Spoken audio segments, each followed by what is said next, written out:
In the first place, I wish to lay before you a particular, plain statement, touching the living bulk of this Leviathan, whose skeleton we are briefly to exhibit. Such a statement may prove useful here.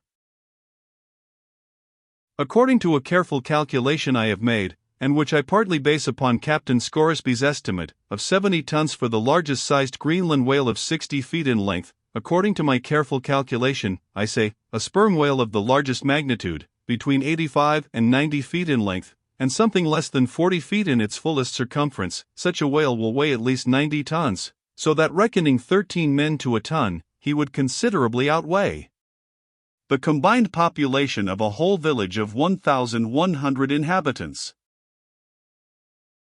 Think you not then that brains, like yoked cattle, should be put to this Leviathan, to make him at all budge to any landsman's imagination?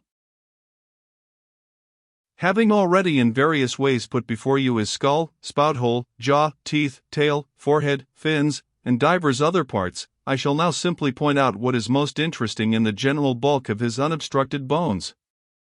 But as the colossal skull embraces so very large a proportion of the entire extent of the skeleton, as it is by far the most complicated part, and as nothing is to be repeated concerning it in this chapter, you must not fail to carry it in your mind, or under your arm, as we proceed, otherwise you will not gain a complete notion of the general structure we are about to view. In length, the sperm whale's skeleton at Trankay measured 72 feet, so that when fully invested and extended in life, he must have been 90 feet long, for in the whale, the skeleton loses about 1/5 in length compared with the living body. Of this 72 feet, his skull and jaw comprised some 20 feet, leaving some 50 feet of plain backbone. Attached to this backbone, for something less than a third of its length, was the mighty circular basket of ribs which once enclosed his vitals. To me this vast ivory-ribbed chest, with the long, unrelieved spine, extending far away from it in a straight line, not a little resembled the hull of a great ship new laid upon the stocks, when only some 20 of her naked bow ribs are inserted, and the keel is otherwise, for the time, but a long, disconnected timber. The ribs were 10 on a side. The first, to begin from the neck, was nearly 6 feet long, the second, third, and fourth were each successively longer, till you came to the climax of the fifth, or one of the middle ribs, which measured 8 feet and some inches. From that part, the remaining ribs diminished, till the 10th and last only spanned 5 feet and some inches. In general thickness, they all bore a seemly correspondence to their length. The middle ribs were the most arched. In some of the arsacides they are used for beams whereon to lay footpath bridges over small streams. In considering these ribs, I could not but be struck anew with the circumstance, so variously repeated in this book, that the skeleton of the whale is by no means the mold of his invested form.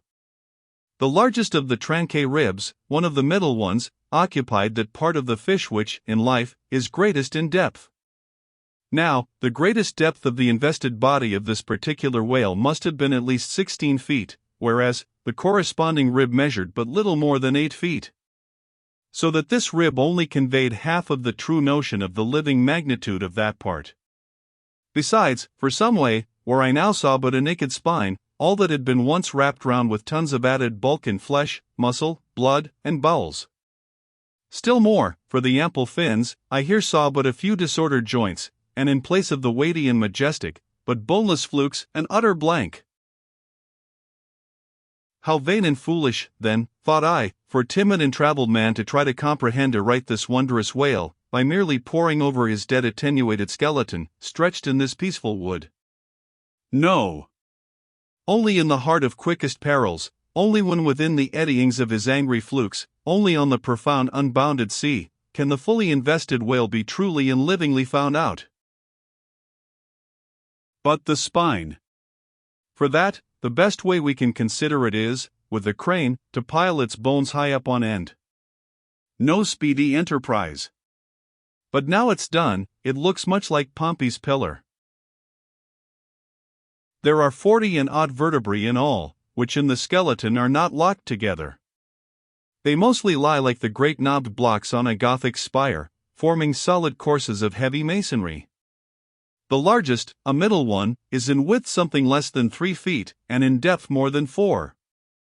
The smallest, where the spine tapers away into the tail, is only 2 inches in width, and looks something like a white billiard ball. I was told that there were still smaller ones, but they had been lost by some little cannibal urchins, the priest's children, who had stolen them to play marbles with. Thus we see how that the spine of even the hugest of living things tapers off at last into simple child's play.